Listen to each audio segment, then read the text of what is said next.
இன்றைக்கி நம்ம சாய் கிச்சனில் ஸ்பைசி எக் மசாலா பாஸ்தா தான் செய்ய போகிறோம். அதை ரொம்ப டேஸ்ட்டாகவும் ஈஸியாகவும் ஒரு 10 நிமிஷத்துலேயே செஞ்சு முடிச்சிடலாம். இப்போ வாங்க அது எப்படி செய்கிறதுன்னு பார்க்கலாம்.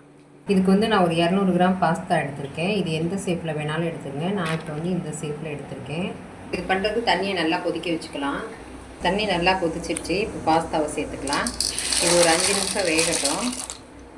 ஒன்றோட ஒன்று ஒட்டாமல் இருக்கிறதுக்கு கொஞ்சமாக எண்ணெய் சேர்த்துக்கலாம். கூடவே உப்பு 1/4 டீஸ்பூன் சேர்த்துக்கலாம். பாஸ்தா பாருங்கள், ஒன்றோட ஒன்று ஒட்டாமல் நல்லா வெந்துருச்சு. இது ஒரு நார்மல் வாட்டருக்கு மாற்றிக்கலாம். அடுத்ததாக கடாயை சூடு பண்ணி கொஞ்சமாக எண்ணெய் சேர்த்துடலாம். எண்ணெய் சூடானது கொஞ்சமாக ஜீரகம் சேர்த்துக்கலாம். ஜீரகம் பொரிஞ்சதும் கொஞ்சமாக துருவி வச்ச இஞ்சியை சேர்த்துடலாம். துருவி வச்ச பூண்டும் சேர்த்துடலாம். உங்கள்கிட்ட பேஸ்ட்டாக இருந்தால் கூட அதையும் சேர்த்துக்கோங்க. பொடியாக நறுக்கின பச்சை மிளகாய் ஒன்று சேர்த்துக்கலாம். இப்போ இதை நல்லா வதக்கிக்கலாம். இஞ்சி பூண்டோட பச்சை வாசனை போனதும் வெங்காயம் சேர்த்துடலாம். ஒரு பெரிய வெங்காயம் நல்லா பொடியாக கட் பண்ணி சேர்த்துக்கோங்க, கரெக்டாக இருக்கும். வெங்காயமும் நல்லா வதங்கட்டும். வெங்காயம் வதங்கினதும் ஒரு பெரிய தக்காளி சேர்த்துடலாம். தக்காளி நல்லா வெந்து வரட்டும். இந்த அளவுக்கு வெந்ததும் 1/4 டீஸ்பூன் மஞ்சள்தூள், 1/2 டீஸ்பூன் மிளகாத்தூள், 1/4 டீஸ்பூன் கரம் மசாலா, 1/2 டீஸ்பூன் மல்லித்தூள், தேவையான அளவு உப்பு சேர்த்துடலாம். ஏற்கனவே பாஸ்தா வேக வச்சப்போ கொஞ்சமாக சேர்த்துருக்கோம். இப்போ இதில் பார்த்து சேர்த்துக்கலாம். இதையும் நல்லா மிக்ஸ் பண்ணிக்கலாம். இப்போ இது கூடயே கொஞ்சமாக தண்ணி சேர்த்துடலாம்.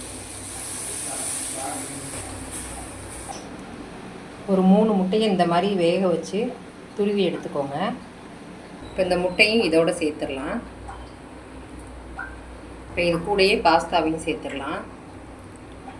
இப்போ இது கூடவே 1/2 ஸ்பூன் டொமேட்டோ கெச்சப் சேர்த்துக்கலாம். 1/2 டீஸ்பூன் மிளகுத்தூள், கூடவே மல்லி இலை சேர்த்துடலாம். இதையும் எல்லாத்தையும் மிக்ஸ் பண்ணிக்கலாம்.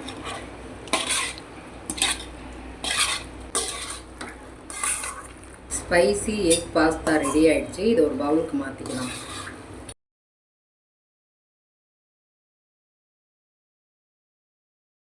இந்த ரெசிபியை காலையில் பிரேக்ஃபாஸ்ட்டாகவும் நைட்டு டின்னராகவும் வச்சு சாப்பிட்லாம்.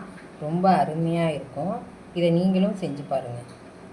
இந்த ரெசிபி உங்களுக்கு பிடிச்சிருந்தா லைக் பண்ணுங்கள், ஷேர் பண்ணுங்கள், கமெண்ட் பண்ணுங்கள். சாய் கிச்சனை மறக்காமல் சப்ஸ்கிரைப் பண்ணுங்கள். பாய்.